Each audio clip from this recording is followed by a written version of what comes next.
online. Insya Allah.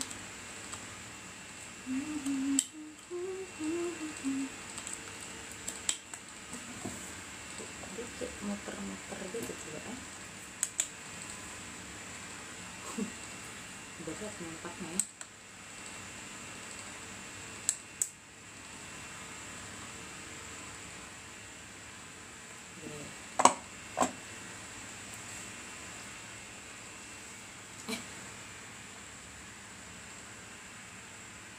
Tambah produk.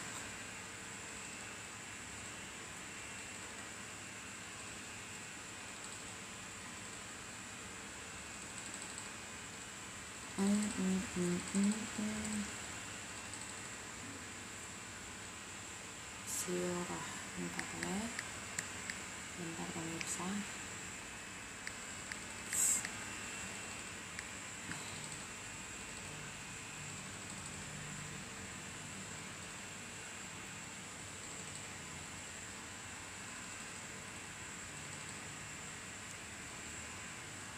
Oke.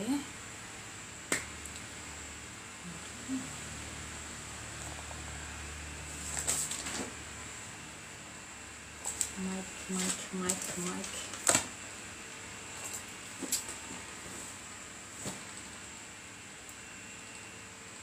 Aduh, kayaknya gimana ya? Sebentar ya guys, cari mic dulu.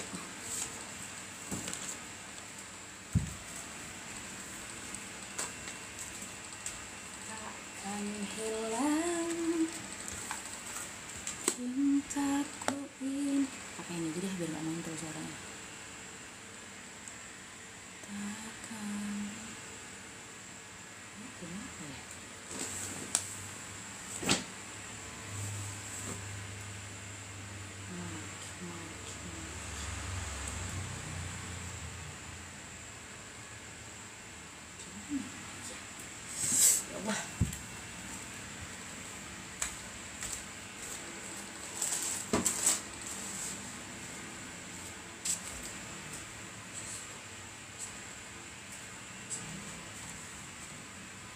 Oh, I got it. Akhirnya ketemu mic.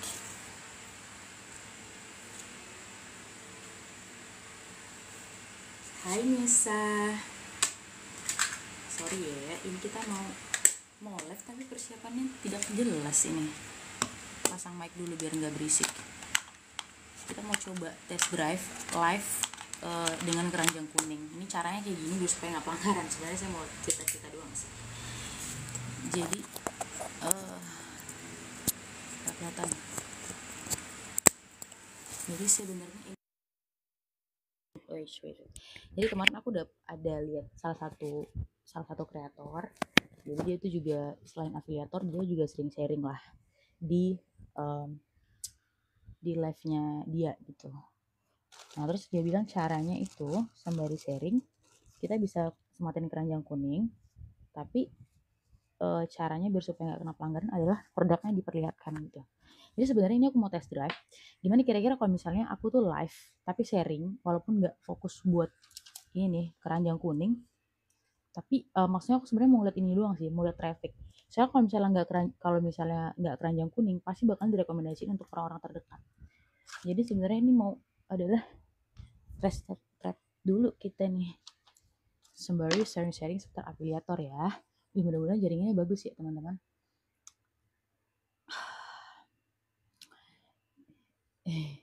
Sorry Bang Adi, tadi Zara nggak tahu, belum Zara buka Bang yang itu apa? Satu apa lagi nih? Itunya cara settingnya ini juga nggak tahu ini settingnya kayak gimana. Ntar aja lah. Live tanpa persiapan ya seperti ini, tapi yang penting kita live aja. Gitu.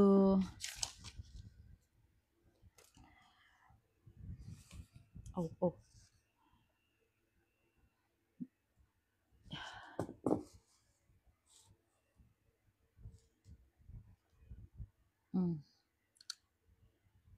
Ini siapa nih? Jadi kalau misalnya settingan live-nya begitu. Jadi biasanya kan aku buat settingan live-nya aja nih, aku baru coba dan aku baru ngintip-ngintip dari orang-orang yang live settingan live-nya begini nih caranya biar supaya produknya nampak. Biasanya kan aku kayak pas di depan kamera banget kan, kayak pas gitu. Terus aku pikir kalau misalnya pas di depan aku bakalan nggak kelihatan nih produknya. Aku cobalah buat kayak gini. Tapi minusnya ini kalau begini nih agak jauh ngelihatnya. Jadi kayak aku harus begini membaca di kamera. Jadi salah satunya harus ada nih kayak HP moderator untuk melakukan co-host. Ini siapa sih? Ya,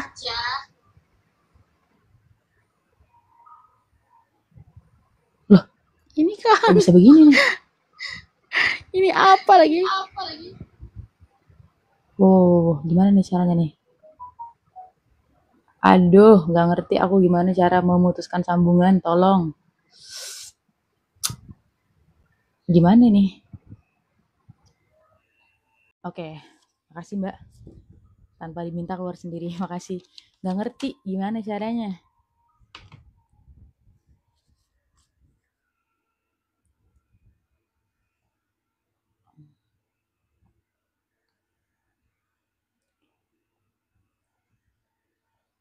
Sebentar ya teman-teman, makasih yang udah bergabung ya. Ini kita sebenarnya sharing-sharing aja sih. Apakah di sini apa ya bacaannya ya? Bacaannya apa ya di sini ya? Wait. Teman-teman yang mau naik, yang mau sharing boleh ya. Kalian tinggal komen aja di bawah. Aku sebenarnya mau sharing-sharing ini juga sih, mau sharing-sharing seputar affiliate yang berkaitan dengan itu. Tapi aku sengaja buat sematin keranjang kuning di sini, aku mau lihat trafficnya kayak gimana. Soalnya live aku sebelumnya itu tuh kayak direkomendasiin untuk orang-orang terdekat sih, kayak teman-teman kita, teman-teman yang ada di kontak kita, kayak orang-orang di sekitar kita kayak gitu. Jadi aku sebenarnya mau coba nih, kira-kira kalau misalnya aku pakai keranjang kuning yang masuk orang-orang dari sana juga nggak gitu. Nah sebenarnya nggak tahu juga sih aku ini, atau misalnya yang masuk itu follower kita. Ini suara aku kedengar nggak sih? Kedengar lah ya mudah-mudahan. Ya mudah-mudahan apa namanya. Nah salah satu caranya kayak begini nih teman-teman. Jadi yang perhatikan di TikTok itu adalah ketika misalnya kita itu live, maka kita harus ngomong. Ketika kita live, kita terus ngomong dari awal. Jadi tuh kayak dia tuh kayak 20 sampai 30 menit pertama itu TikTok itu masih mencarikan traffic buat kita.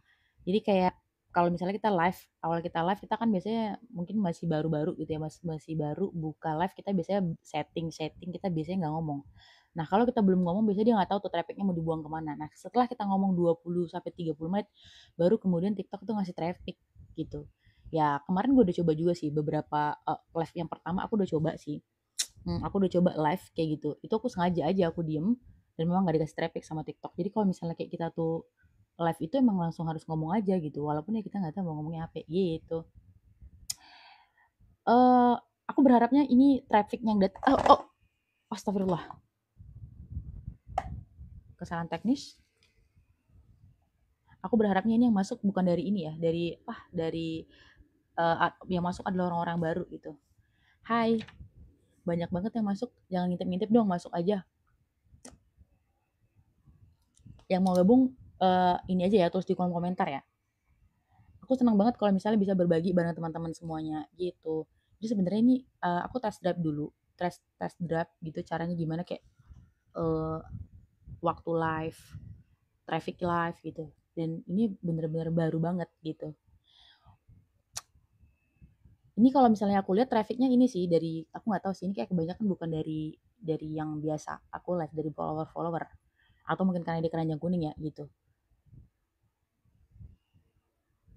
Yang mau gabung, yang mau naik, mau sharing-sharing, mau tanya-tanya, nggak apa-apa ya, nggak apa-apa banget. This is free space for semua orang buat bisa berbagi dan sharing. Aku malah senang banget kalau misalnya bisa berbagi sama teman-teman.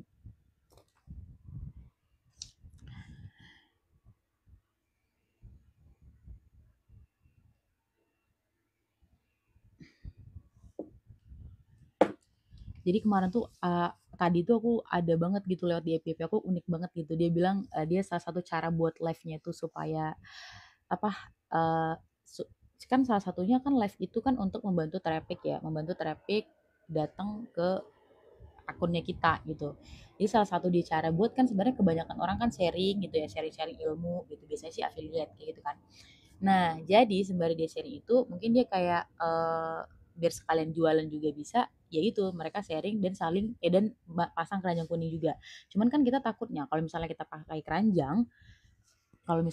keranjang, tapi kita nggak intens buat mempromosikan produknya, takutnya kan kena pelanggaran. To be honest, akun aku ini aja udah pelanggaran nih, udah banyak pelanggar, nggak tahu sih, 10/24 itu termasuk banyak kayaknya, termasuk banyak gitu. Nah, ini akun aku sendiri udah kena pelanggaran sih. Kemarin aku live itu kena pelanggaran karena bentar. Aku live itu kena pelanggaran 1 poin itu karena apa ya? Oh, bukan, itu pelanggarannya dari PT. Jadi aku buat video tentang ini nih buku Sirah Nabawiyah, dan itu aku buat kayak di bawahnya di keranjang kuningnya itu aku buat kayak buku terlaris sepanjang masa, dan di situ kena pelanggaran.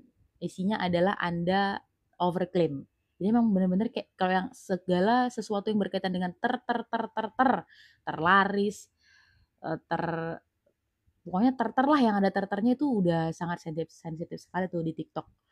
Jadi ini belajar dari pengalaman aku sendiri juga ya. Aku pelanggaran kan udah 10 ya. 10 yang aku bilang terakhir itu poinnya dari sini, dari buku Sirah Nabawiyah, itu karena aku buat di keranjang kuningnya, aku buat kayak buku terlaris sepanjang masa, karena pelanggaran 1 poin. Kemudian 2 poin sebelumnya juga dari buku Sirah Nabawiyah itu aku buat apa ya?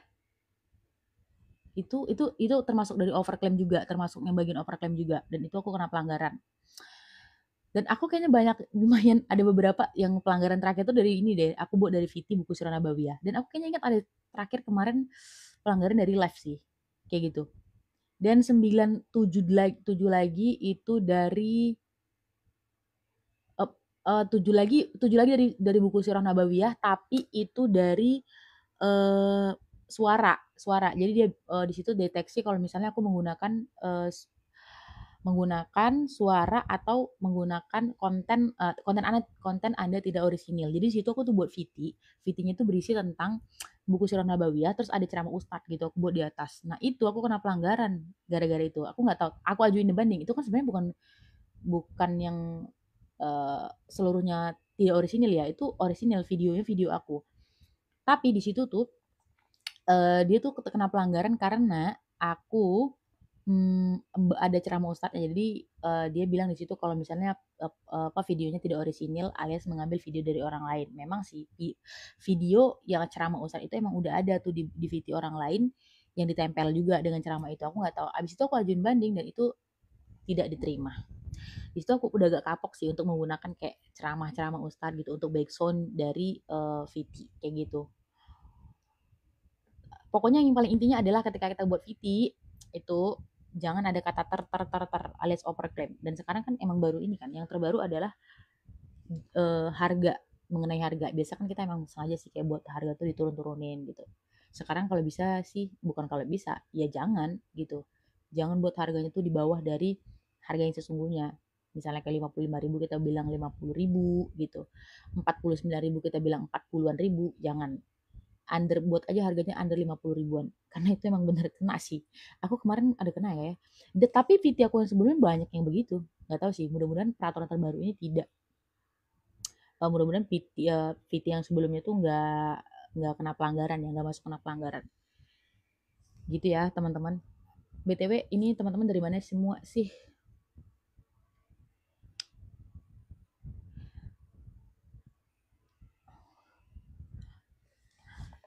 Apa ya Bang Adi, tadi Zara mau nanya sih, pertanyaannya apa ya? Buat sampai satu lagi. Pertanyaannya apa ya tadi ya? Boleh nggak sih Bang kalau misalnya kita live kayak gini nih, kita live begini, tapi kita nggak ngomongin produk, tapi produknya kita munculin kayak gini, boleh nggak sih Bang? Lagi kerkun. Lagi kerkun gimana? Maksudnya apa Bang? Kalau lagi kerkun nggak bisa, Bang kalau lagi kerkun nggak bisa berdua, nggak bisa undang tamu. Coba dong Bang. Ini sengaja Zara buat kayak gini sih supaya dia kayak nggak kena pelanggaran. Soalnya bahaya banget saya kalau kena pelanggaran gara-gara buku Siro ini.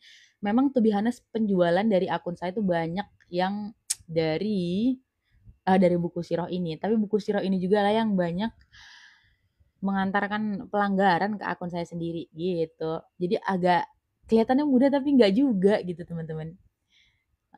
Jadi makanya ini kayak yang saya takutnya kayak tiba-tiba kena banned gitu. Makanya kita buat ini.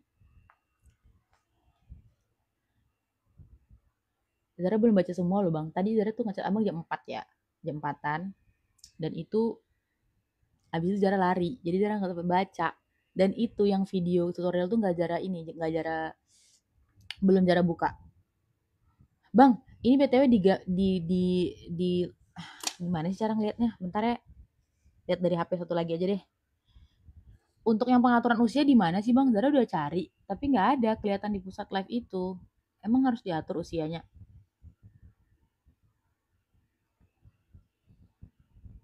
Bagaimana ya caranya?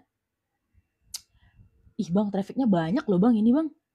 Serius bang, di pengaturan.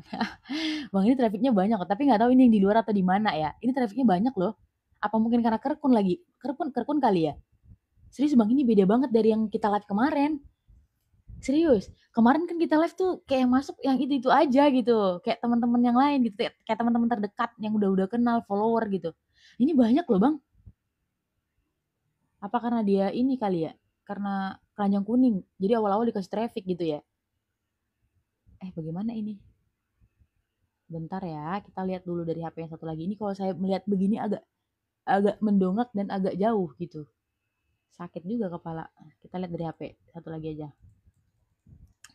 Kak, dalam Siro ada cerita apa?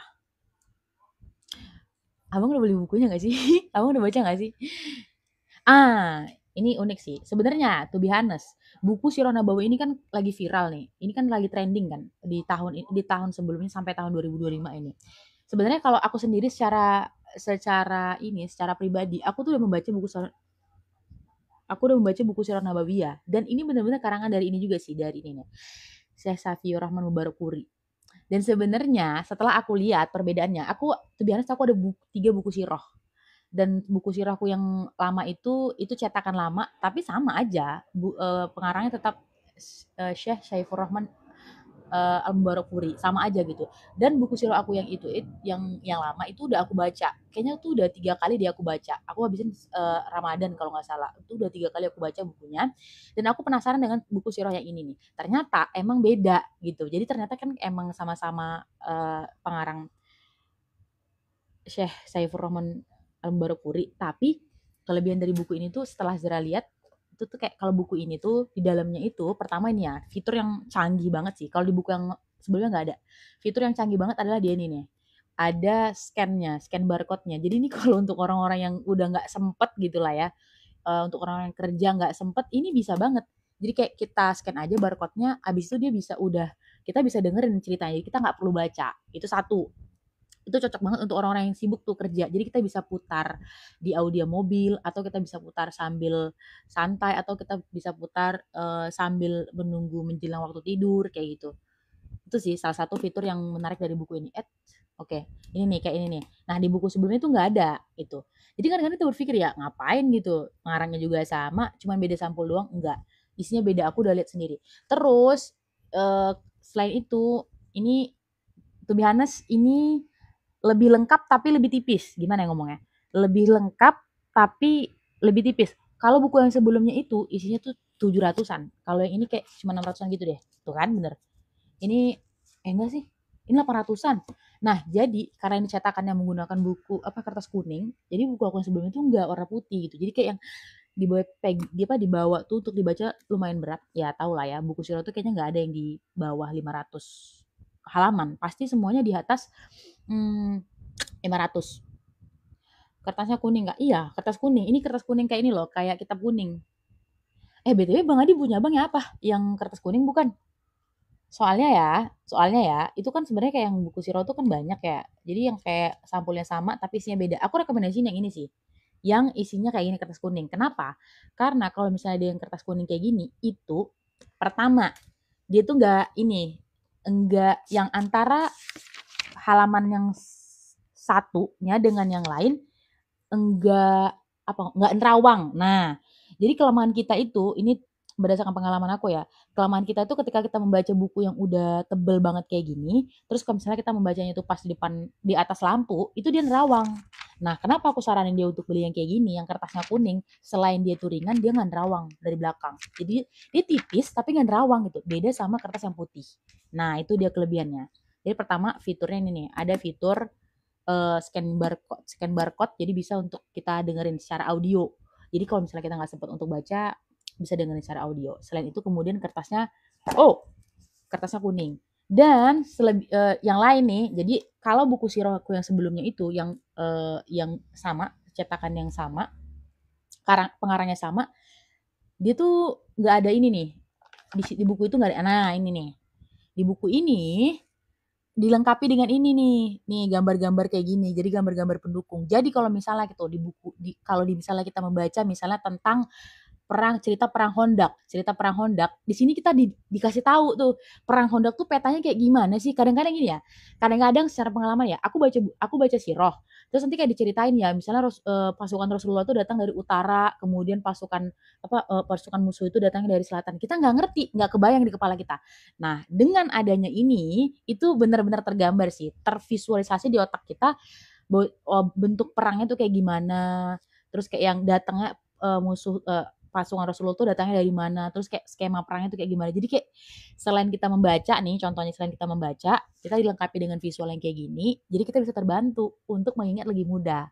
Karena saya secara pribadi pun ketika saya membaca buku Siro itu, saya membaca lah kayak tentang strategi perang Hondak. Nah, strategi perang Hondak kalau misalnya kita cuma baca nggak tergambar. Tapi kalau di sini nih, dia tuh ditunjukin tuh panahnya, masuknya dari mana, habis itu berputarnya kemana, keluarnya kemana, bukit Uhudnya di mana, kayak gitu teman-teman. Terus kayak Rasulullah tuh jumlahnya berapa, kayak gitu. Ini salah satu fitur tambahan dari buku Sirah yang ini nih, yang lagi trending. Ini keren banget sih kalau misalnya kayak kita tuh, nih contohnya kayak gini nih. Nih, kita tuh nggak beda ya. Jadi kenapa kebanyakan orang kalau misalnya baca buku Sirah itu mereka nggak kegambar gimana sih, nggak masuk. Maksudnya ingetan itu kayak yang kita tuh inginnya tuh nggak cukup untuk mengingat hanya dengan membaca. Makanya kita tuh perlu banget untuk dilengkapi kayak gini nih. Jadi kita ngerti tuh. Karena gini ya teman-teman, mungkin kalau misalnya kita membaca, peta yang tergambar di kepala kita tuh adalah peta Indonesia. Sedangkan kalau misalnya kita baca buku Sirah ini, peta yang di sini nih peta Jazirah Arab gitu loh. Jadi emang beda banget gitu. Contoh misalnya kalau Indonesia nih, kita kan kalau misalnya membaca apa namanya sejarah Nabi gitu ya. Itu kan biasanya kayak yang Rasulullah tuh kayak nggak ada air. Kita agak sulit membayangkan nggak ada air, kehausan di gurun pasir panas itu agak sulit bagi kita membayangkan karena kita Indonesia, negara tropis yang kebetulan kita tuh apa ya secara suhu oke, terus keberlimpahan air dan sumber daya alam kita agak sulit untuk membayangkannya. Nah dengan adanya ini teman-teman, ini tuh membantu kita untuk menggambarkan sekali bahwasannya nih contohnya nih kayak begini nih. Ini dikasih tahu loh. Ini dikasih tahu bahwasanya inilah peta Jazirah Arab dan ini adalah gurunnya gitu. Jadi kayak di sini tuh digambarin tuh pasukan Rasulullah datangnya dari belakang sini, mengelilingin ini, datang ke sini kayak gitu. Kayak misalnya pas perang Uhud tuh di peta itu digambarin bahwasanya Rasulullah tuh muter dengan pasukannya, muter dari belakang, muter dari belakang, kemudian eh, apa namanya muter ke belakang ke utara, abis itu baru bertemu sama pasukan musuh. Itu digambarin dengan jelas. Jadi kayak kita tuh tergambar, oh ini kayak gini ya ternyata gitu. Dan kalau misalnya kita visualisasikan lagi nih contohnya, kayak misalnya di perang Uhud itu mungkin di kepala kita Bukit Uhud itu tidak luas ya, teman-teman. Perlu untuk diketahui bahwasanya adalah bukit yang ada di Jazirah Arab itu beda banget dengan bukit yang ada di kita di negara kita gitu.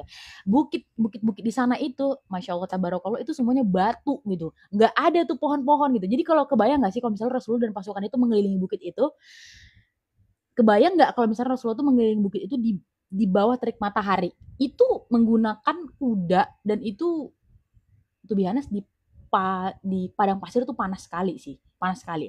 Jadi situ kita tuh semakin tergambar, tervisualisasikan gimana sebenarnya kondisi peperangan pada masa itu. Jadi kayak kita tuh kayak kena deh isi bukunya tuh apa gitu. Selain itu teman-teman, ini menarik sih. Aku juga udah beberapa kali baca buku Sirah, tapi emang buku Sirah ini menurut aku recommend banget. Apalagi nih kalau misalnya di sini tuh digambarkan detail tuh, misalnya kayak gini nih. Di sini aku yang paling senang banget itu di sini digambarkan tuh kayak yang detik-detik meninggalnya Rasulullah, kemudian kayak 1 bulan sebelum meninggal, kemudian 7 hari, 5 hari, 4 hari, 3 hari. Itu detail, tau gak sih? Detail dikasih tahu kayak sejarah Nabi gitu. Detail banget dikasih tahu tentang eh, cerita Nabi gitu, cerita wafatnya Rasulullah kayak gitu. Itu kayak keren banget sih.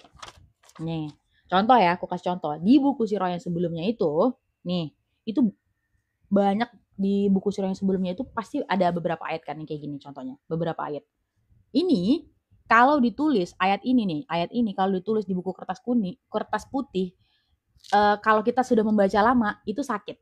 Jadi kelebihan salah satu kenapa itu kita perlu, kenapa aku rekomendasiin buku sirah yang kertasnya kuning kayak begini, itu karena kalau misalnya kertas putih lama membaca mata kita sakit. Makanya perlu kita beli yang kayak gini nih. Nih, beli yang kertasnya kuning biar dia tuh ringan dan kita tuh membacanya tuh enak dan adem gitu di mata. Dan itu karena gini loh guys, ini tuh udah hard cover gini. Tuh, buku kalau udah hard cover itu insya Allah tahan lama ya. Ya asalkan jangan dikoyak. Gitu teman-teman. Nih, apalagi nih?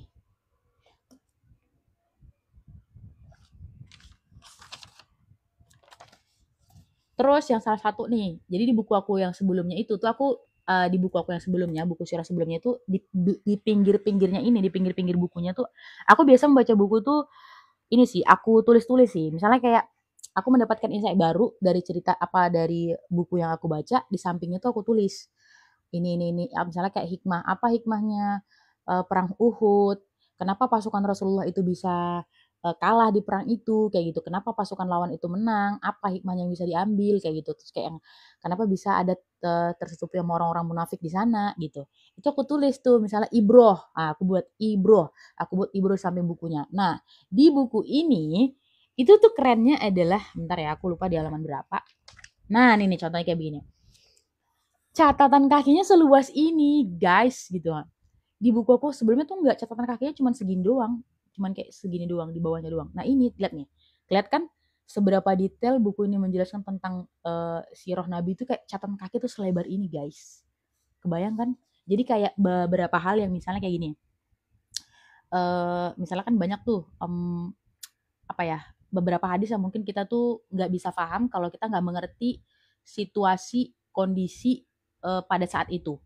Kadang-kadang kita memahaminya secara tekstual aja. Nah, fungsinya notes itu adalah, catatan kaki itu adalah untuk menjelaskan secara kontekstual. Jadi kita tuh nggak gagal paham gitu, nggak gagal paham mengenai isi buku kayak gitu.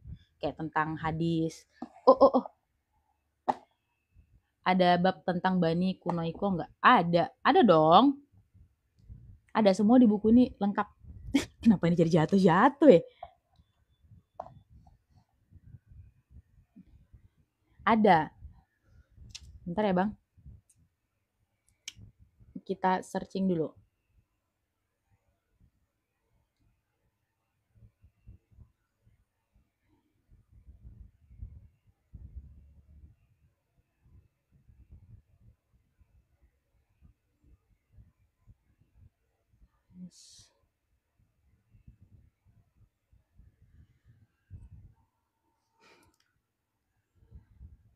Hmm.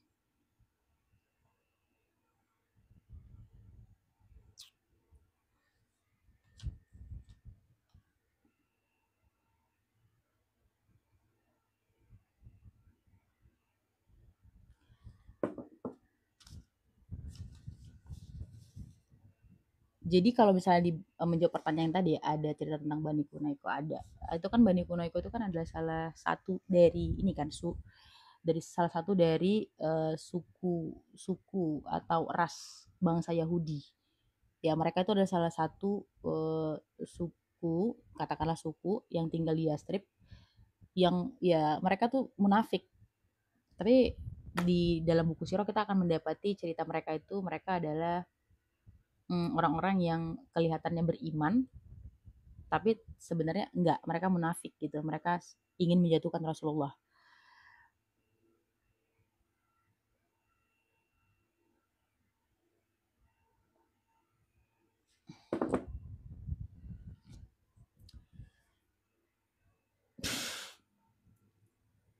Sharing dong Bang. Ntar kalau misalnya Bang udah selesai baca bukunya. Tapi menurut Zara kalau misalnya ini ada 8, kalau kalau aku tipsnya dulu adalah membaca, cara aku menyelesaikan bukunya itu adalah dengan misalnya nih, aku dulu ini base dari pengalaman ya, aku menyelesaikan buku itu aku memang sendiri kayak yang fokus untuk baca buku sirah itu di bulan Ramadan. Jadi dulu tuh aku hitung, dulu kebetulan yang buku aku sebelumnya itu 700 halaman.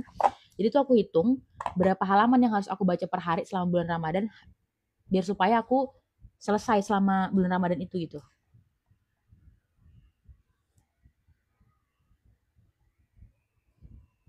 Jadi kalau misalnya contoh nih, kalau ini kan misalnya kayak,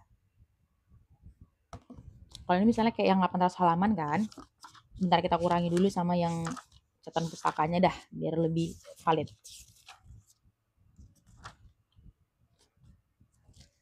858. Bentar, kita ambil kalkulator. Ini salah satu tips membaca buku Sirah Nabawiyah. Aku tahu banyak banget orang-orang yang ingin meniatkan diri untuk membaca atau mengkholaskan membaca buku Sirah Nabawiyah, tapi pada faktanya tidak kholas-kholas. Karena apa? Ya tadilah, selain buku Sirah Nabawiyah itu emang tebal, ya begitulah kesibukan kita gitu ya. Makanya sebenarnya lebih cepat lebih baik. Makanya sebenarnya Ramadan ini adalah waktu ter ini sih menurut aku adalah waktu yang paling baik untuk kita tuh kayak fokus membaca buku Sirah Nabi sih. Justru kayak dulu waktu itu aku membaca buku Sirah Nabawiyah itu Ramadan itu kayak aku buat satu hari itu aku berapa lembar dan itu kapan waktunya aku baca. Biasanya aku bacanya itu hmm, menjelang waktu berbuka sama setelah sholat tarawih. Setelah sholat tarawih gitu. 858 dibagi 29 hari lah ya. 29 hari. Wow, wow. Berarti kurang lebih satu hari baca 29 halaman, guys. 29 halaman, anggap 30 halaman lah. Gitu. Jadi satu hari itu minimal kita baca. Tapi biasanya kan orang-orang kalau kalau misalnya kita bulan Ramadan itu biasanya kan kita tuh nggak terlalu banyak aktivitas kan. Kita udah mulai mengurangi aktivitas. Menurut aku bisa sih, bisa-bisa aja sih kalau kita mau. Justru buku ini kan bagus ya. Sama kayak kita baca novel. Baca novel aja ya, aku pernah baca novel buku 600 halaman itu, cuman aku baca 2 hari. Jadi membaca buku ini serunya itu adalah karena dia emang detail, dan dia menggambarkan sedetail mungkin tentang perjalanan atau di dalam Syirah ini tentang cerita itu. Jadi kita tuh kayak ke bawah gitu, ke bawah ceritanya. Jadi kalau menurut aku kayak 30 halaman satu hari nggak terasa sih sebenarnya. Soalnya kayak aku aja baca buku novel itu 2 hari. Novel ini loh, novel 5 menara. Bisa aja sih sebenarnya. Mungkin kayak setelah kita apa namanya? Setelah kita tilawah, terus kita baca buku Sirah Nabawiyah. Atau mungkin kalau misalnya yang rasanya nggak sempet, ini tadi aku bilang nih menggunakan barcode. Jadi kayak sembari di kantor, mungkin teman-teman yang sibuk di kantor pakai headset sembari kita pergi kerja pakai headset dengerin. Nanti habis misalnya udah masuk kerja pause. Pulang kerja hidupin lagi. Ada waktu senggang menunggu waktu sholat hidupin lagi. Menurutku itu cukup cukup ini sih cukup membantu sih fiturnya. Cukup membantu fitur dari buku Sirah Nabawiyah ini. Tapi ya teman-teman kalau misalnya salah satu minusnya itu adalah makanya tadi aku rekomendasiin menggunakan audio karena kalau misalnya kita bawa-bawa bukunya, kalau misalnya kayak kita mau baca di waktu-waktu senggang itu agak ribet karena namanya buku siro nggak ada yang tipis, dia tebal gitu. Jadi kalau misalnya pun kita membacanya misalnya kayak di waktu-waktu senggang kita mau kantor, ya cukup tebal, harus ya itu sih harus lebih effort sih. Tapi nggak apa-apa lah, minimal sekali seumur hidup baca buku siroh, masa nggak bisa gitu. Recommended banget sih kalau menurut aku. Oh, wah,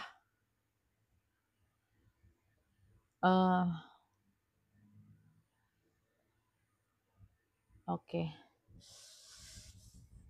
Teman-teman yang mau nanya silakan tulis di kolom komentar ya. Yang mau nanya silakan, atau ada komentar yang kelewat nih karena saya terlalu fokus jelasin. Baru sampai perang Badar Kubro. Udah oke tuh. Habis baca buku Sirah Nabawiyah habis itu bisa ini nih. Bisa ceramah. Ceramah tentang Sirah Nabi. Dan rencananya sebenarnya teman-teman, rencananya itu Saya ada rencana selama bulan Ramadan tuh live tentang sirah sih. Rencana sih, masih rencana. Doain aja mudah-mudahan terrealisasikan. Rencananya selama Ramadan saya mau sharing tentang seputar sirah Nabi gitu biar menambah kekhusyukan di bulan Ramadan selama ibadah. Tapi belum tahu ya, mudah-mudahan aja. Ntar aku buat VT lah, beberapa VT yang menarik tentang beberapa bab menarik di buku ini, kisah-kisah menarik di buku ini, fakta-fakta unik. Oke, alhamdulillah nggak ada kelewatan. Apa nih? Satu, gimana nih? Aduh, pegel juga ya. Astagfirullahaladzim. Jadi teman-teman, ini kayak bentar. Ini mumpung aku live diskonnya itu lagi ini sih, lagi diskon sih. Selama aku live lagi diskon sih. Biasanya harganya 200-an, teman-teman. Mumpung aku lagi live, kalian boleh langsung check out aja sih.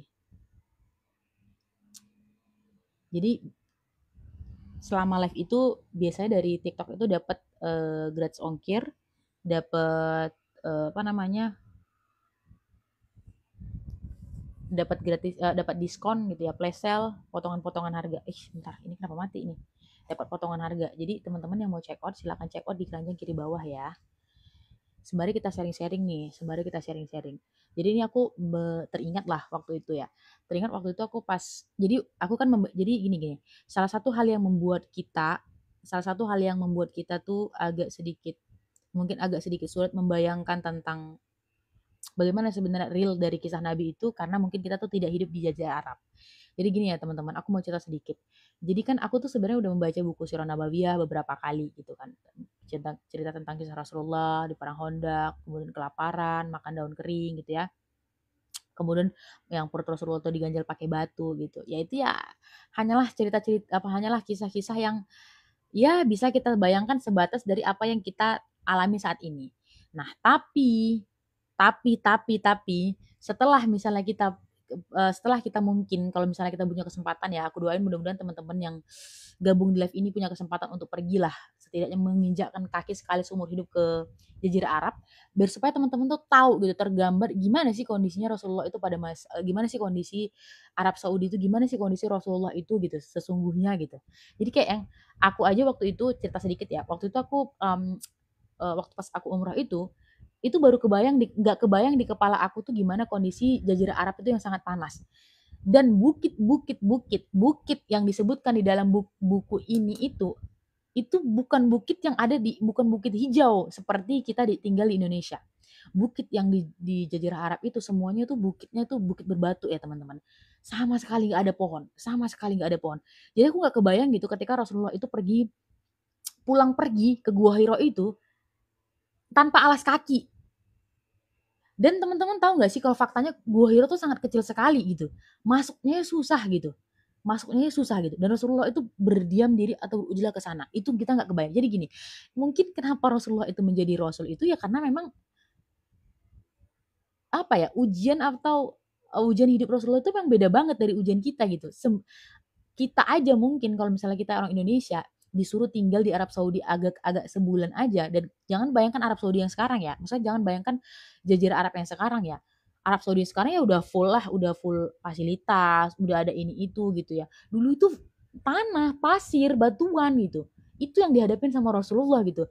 Dan itu waktu itu pas aku di Masjidil Haram ya, pas aku di Masjidil Haram aku nggak kebayang gitu karena aku merasanya ya semuanya lantai.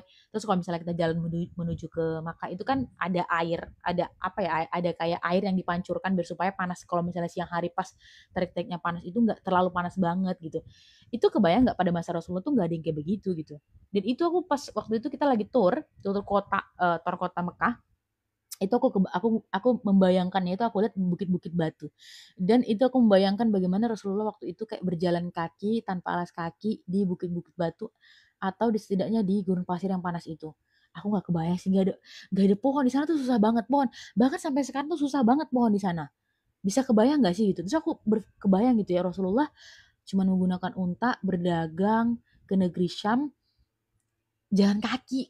terus kadang-kadang naik untat sebawa barang-barang, kayak aku yang masya Allah gitu, kayak yang ini menurut aku kayak yang sesuatu yang nggak bisa. Makanya aku doain lah, mudah-mudahan teman-teman yang gabung atau yang lihat nonton live ini, aku doain kalian tuh bener-bener bisa pergi ya, bisa menginjakkan kaki ke tanah ke Jazirah Arab ya, ke tanah ke Jazirah Arab, minimal ke Makkah atau Madinah gitu ya. Biar kita tuh bisa membayangkan gitu gimana kehidupan Rasulullah waktu itu. Jadi itulah kenapa Rasulullah itu memang diangkat menjadi rasul dan nabi, karena emang ya benar ya. Memang benar faktanya bahwa ujian Nabi itu jauh lebih berat daripada ujian yang ada yang ujian untuk kita sekarang. Jadi kalau misalnya merasa kalau hidup kita sekarang itu udah berat banget, belum. Belum teman-teman, belum. Belum teman-teman, belum banget gitu. Bayangkan Rasulullah itu dari kecil itu udah ujiannya udah luar biasa ya. Dari ketika ibunya meninggal, dari ketika ayahnya meninggal, masih dalam kandungan ayah meninggal, kemudian disusul oleh ibunya, pamannya, orang-orang terdekatnya, dihianati, dicaci maki, anggaplah caci maki, kita mungkin pernah juga caci maki, dibilang gila, dilempar, pakai kotoran, pakai batu gitu. Ya kalau kita mungkin baca buku sirah ya mungkin ya kita hanya sekedar baca, oh gitu doang. Tapi coba bayangin secara dalam-dalam, sedalam-dalamnya, bayangin. Bisa nggak kita membayangkan kalau misalnya kita di posisi Rasulullah gitu, yang hidup kita tuh diuber-uber, kita aja biasanya kalau cuma diceritain orang aja, kayak diceritain, digosipin, digunjingin aja kita udah yang kayak merasa ujian hidup kita udah berat banget. Rasulullah mau dibunuh, dilempar pakai batu, dihina, dicaci maki, keluarganya dimiskinkan, diboikot. Completely, ujian Rasulullah itu banyak. Jadi itulah kenapa kadang-kadang kita perlu untuk membaca buku sirah Nabi itu. Kenapa kita perlu untuk baca buku sirah Nabi itu? Biar supaya itu kita tuh bisa membandingkan gitu loh kehidupan kita tuh dengan kehidupan Rasulullah. Jadi kayak kita tuh nggak merasa kehidupan kita yang paling berat gitu. Dan kita tuh nggak merasa kalau ujian ini ya Allah kenapa aku yang diuji gitu, kenapa aku doang gitu, kenapa aku yang menerima ujian ini ya Allah. Sebenarnya nggak juga gitu, lu belum tahu aja ujian orang ada yang lebih berat, bahkan ujian Rasulullah itu jauh lebih berat. Dan sepanjangnya kalau kita hidup mungkin yang kita pikirkan untuk diri kita sendiri, mungkin itu berkaitan dengan ekonomi, keluarga, kemudian anak, kemudian berkaitan dengan apa nama kepentingan kita ya. Kalau kepikiran ya kita, kalau misalnya kita kepikiran condong hati kita, misalnya kita condong hati kita tuh untuk misalnya kita meninggal supaya akhirat kita tuh aman nyaman gitu ya, masuk surga gitu ya. Kalau misalnya kita kepikiran gitu, kebanyakan sebagian besar kehidupan kita tuh malah berpikirnya nggak ke situ gitu. Sedangkan Rasulullah selama hidupnya itu ya, kayaknya tidak ada sedikit pun beliau itu memikirkan dirinya, full memikirkan tentang umatnya, itu full memikirkan tentang umatnya. Jadi itulah kenapa gitu ya, Rasulullah tuh layak gitu masuk surga tanpa hisap. Rasulullah tuh layak untuk dijadikan rasul. Rasulullah tuh layak untuk dijadikan nabi. Beda dengan kita gitu. Jadi kalau misalnya tanya kenikmatan Rasul, mana lebih banyak nikmat atau ujian yang dialami Rasulullah, ya banyak ujian lah selama hidup di dunia. Kita mungkin baru diuji sekali aja kita merasa ya Allah kenapa aku yang diuji gitu. Banyak sih penyembuh hati, mengurangi. Kalau aku secara pribadi dengan aku membaca buku Sirah Nabawi itu, aku jadi merasa aku harus banyak-banyak bersyukur. Karena pertama aku bersyukur bahwasanya aku terlahir Islam. Yang kedua aku bersyukur ada Rasulullah, ada Nabi, ada Rasulullah yang membimbing kita, membimbing kehidupan yang baik itu seperti apa. Yang ketiga, aku bersyukur bahwa makna di balik setiap ujian itu, bahwa pertolongan Allah dalam setiap ujian itu pasti dekat. Pertolongan Allah sangat dekat gitu. Jadi salah satunya fungsi agama itu adalah salah satu fungsi agama itu adalah untuk menjauhkan kita dari rasa putus asa. Makanya itu kenapa kayak misalnya kalau misalnya kita lihat ya, bandingin nih antara negara Indonesia, misalnya kayak negara Indonesia dengan negara Jepang. Itu kenapa negara Jepang yang paling banyak orang bunuh diri? Padahal mereka secara tingkat kualitas hidup itu lebih tinggi di sana. Kualitas hidup, infrastruktur, pemerintahan, di sana lebih tinggi. Tapi kenapa di sana banyak orang yang meninggal atau mati bunuh diri? Ya karena itu tadi, agama itu membantu kita. Agama itu, salah satu fungsi agama dalam diri kita itu adalah untuk memberikan pengharapan, menjauhkan kita dari keputusasaan. Jadi kalau misalnya orang yang gak beragama atau gak bertuhan lah ya, katakan begitu, mereka hanya meyakini kehidupan itu ya kehidupan yang ini saja. Kalau kita gagal di kehidupan ini, ya udah lu gagal total gitu. Itu artinya lu gagal gitu. Sementara kita mungkin anggap kita hidup di dunia ini kita biasa-biasa saja, dalam artian kayak tidak terlalu kaya gitu. Tapi selama kita beribadah dan kita mengutamakan akhirat kita, belum tentu kita dikatakan gagal. Gitu ya teman-teman. Dan kita tuh punya pengharapan yang tinggi, pengharapan di atas kehidupan saat ini. Nah, itu fungsinya kita beriman, fungsinya beriman. Fungsinya beriman itu adalah ketika kita eh, ketika kita punya pengharapan setelah kehidupan setelah kematian. Jadi kita tuh nggak cuman hanya hidup di saat ini saja, kita tuh hidup setelah kematian gitu. Ada kehidupan setelah kematian gitu. Jadi kita nggak terlalu risau, ini mengurangi overthinking ya. Kita tuh nggak terlalu risau dengan kehidupan yang saat ini. Kita nggak terlalu risau dengan kehidupan yang saat ini. Karena kita tahu bahwa kehidupan yang sesungguhnya itu di akhirat gitu. Gitu ya teman-teman ya. Mudah-mudahan apa yang aku sampaikan ini kena gitu. Mudah-mudahan apa yang aku sampaikan ini dapat gitu ya teman-teman. Karena sebenarnya sejatinya ya sebagai manusia aku juga tetap terus belajar, masih tetap terus belajar memperbaiki diri. Bukan berarti ketika aku menyampaikan kayak gini aku udah baik. No, that's why gitu. Karena aku juga masih belajar. Aku masih belajar dan itu ya begitulah kehidupan, kadang di atas, kadang di bawah, roda terus berputar. Ujian yang datang pasti ada. Selagi kita masih bernafas, ujian masih tetap ada. Tapi ingat jangan sampai rugi. Ruginya adalah ketika kita terlalu uh, sibuk sibuk memikirkan kehidupan kita yang sekarang dan kita lupa bahwasanya ada kehidupan setelah kematian. Padahal kehidupan setelah kematian itu kan jauh lebih utama daripada kehidupan dunia. Dan baiknya adalah mudah-mudahan adalah kita orang-orang yang kayak menang dalam kehidupan dunia dan menang juga dalam kehidupan akhirat. Gitu, teman-teman. Overthinking, untuk orang yang overthinking baca buku sirah Nabi, dia kataku kalau lu overthinking tentang masa depan lu, karir lu gitu, terus kayak yang overthinking tentang kayak siapa jodoh gua, udahlah, yang pasti-pasti aja baca buku sirah Nabi lah, itu yang pasti. Kalau misalnya karir, jodoh, itu semuanya sesuatu, walaupun sebenarnya harus tetap diusahain, tapi tidak semestinya kita se-overthinking itu untuk memikirkan hal yang sebenarnya tidak seurgent itu. Malah kita seharusnya lebih overthinking ketika kita meninggalkan sholat. Overthinking kita ketika misalnya hari ini kita lupa zikir pagi, zikir petang kayak gitu. Itu sih sebenarnya harus di overthinkingin, kayak yang ya Allah gitu. Kalau kita berlogika, kehidupan dunia banter-banternya nggak usah 60 lah, 100 tahun deh. Banter-banternya kehidupan di dunia ini 100 tahun. Kalau kita mengorbankan kehidupan dunia kita untuk kehidupan akhirat kita, nggak balance, tetap nggak balance. Toh kehidupan pada masa Rasul aja sahabat meninggal, Rasulullah meninggal. Kita hidup di masa ini, di akhir zaman, dan sebenarnya yang sebelumnya juga udah banyak yang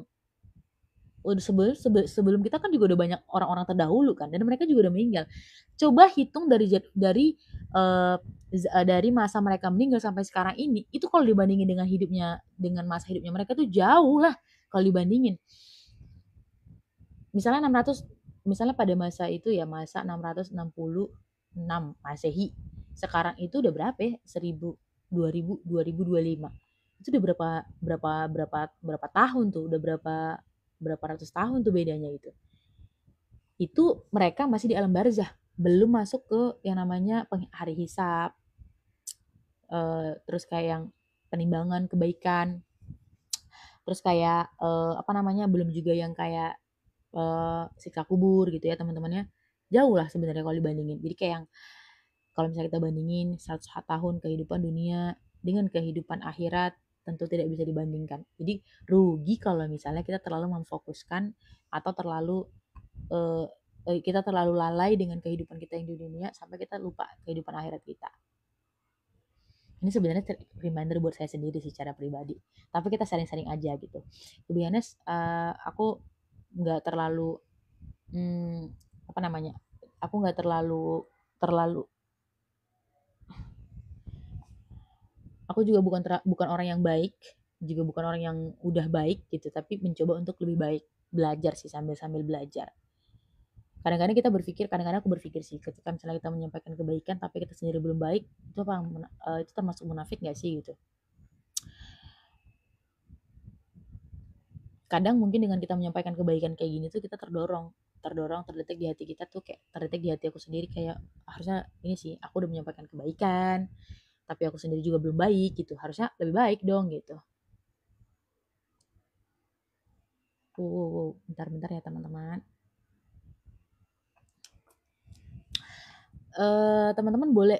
Teman-teman yang ada di room ini boleh ya, kita boleh sharing. Aku kalau ngomong kayak begini takutnya banyak ngomong banyak salahnya gitu. Saya juga masih belajar. Boleh kita sharing-sharing apa aja. Makasih Mbak Mira, makasih Mbak Mira, tap layarnya. Mbak Mira belum tidur jam segini? Aku juga masih apa ya? Aku meminta doa juga dari orang tuaku, juga terutama orang tuaku bagaimana supaya kayak apa ya? Aku meminta wasilah lah, meminta wasilah berdoa dari sama orang tuaku kayak supaya orang tuaku mendoakan aku biar supaya aku lebih baik ke depannya tuh, lebih baik ke depannya, lebih baik akhlaknya, lebih baik ibadahnya kayak gitu. Belum jam 10 tidur. Oh, jam 10 ya, Mbak? Ya ya, kalau udah ngantuk ini aja, Mbak, gas aja. Aku lupa sih ini aku mulai live-nya jam berapa. Gini nih, aku kalau misalnya live-nya cuma ngomong sendiri, aku udah bosen. Bukan udah bosen sih, tapi aku capek. Tapi kalau misalnya aku live-nya ada temennya gitu, ada temennya tanya jawab, ya mungkin dia aku kayak lebih nggak terasa gitu. Ntar ya teman-teman, ini tuh kayak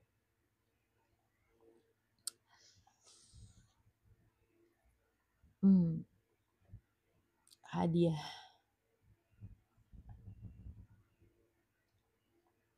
Hadiah, oke.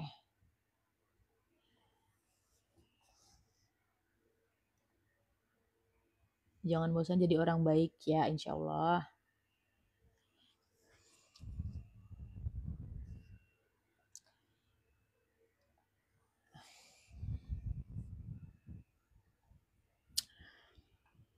Waktu itu aku inget banget waktu pas aku waktu itu ya, ini teman-teman ini cerita sedikit ya, cerita sedikit.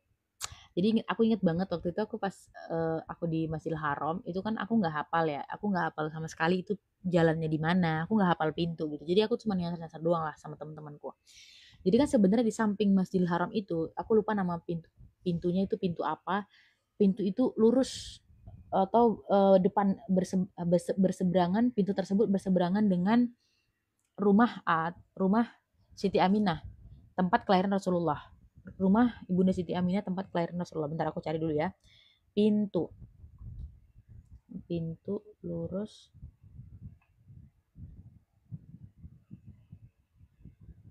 Nabi.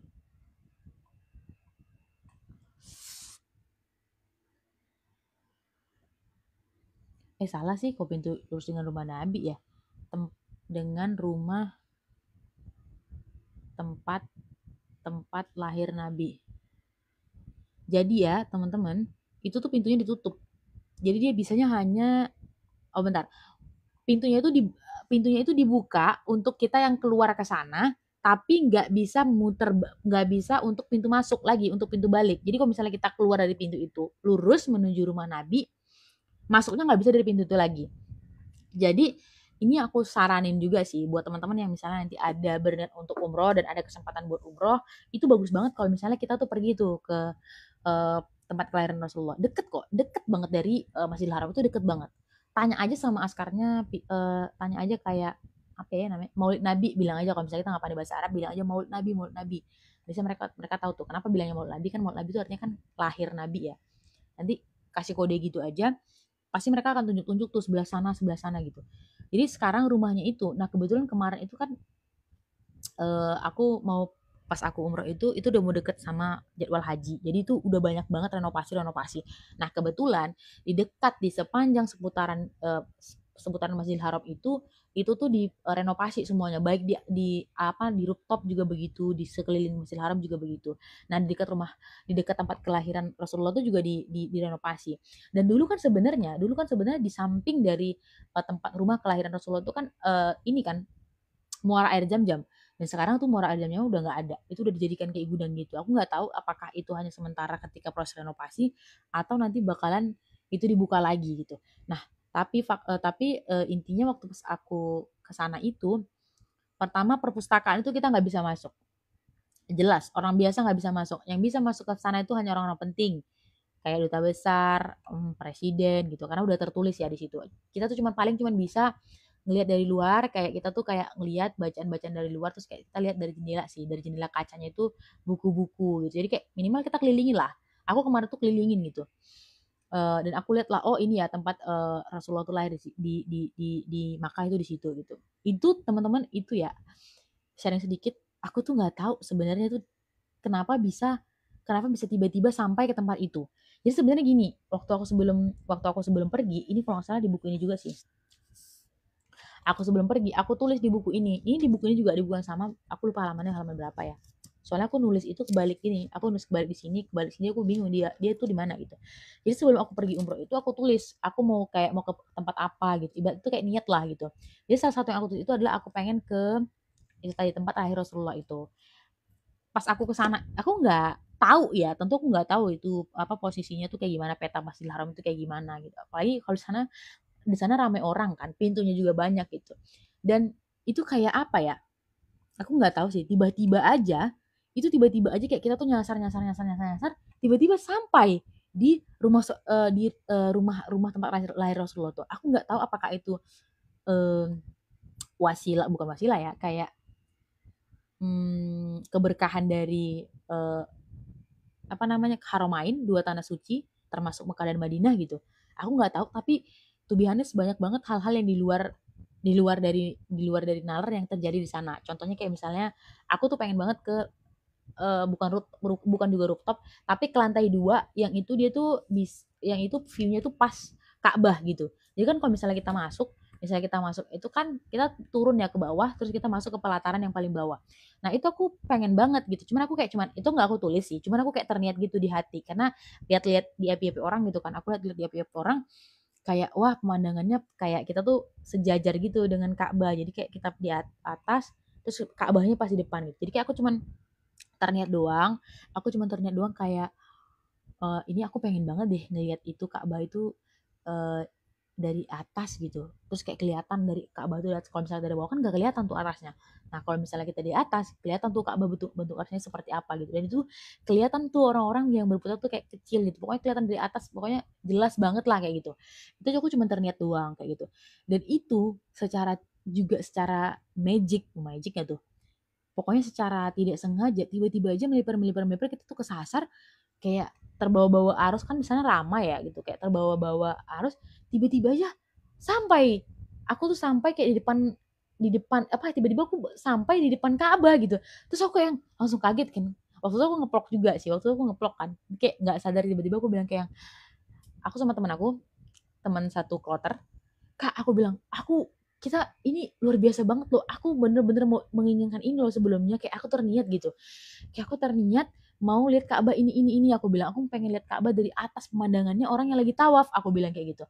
Dan itu bener-bener kejadian. Pengen nangis, haru, seneng juga gitu. Tapi tuh aku jadi speechless. Speechless dan pokoknya intinya ya teman-teman, banyak hal-hal yang terjadi di Masjidil Haram itu, terutama di dua kota suci itu yang terjadi tuh memang benar-benar pertolongan Allah gitu. Karena memang benar-benar pure pertolongan Allah gitu.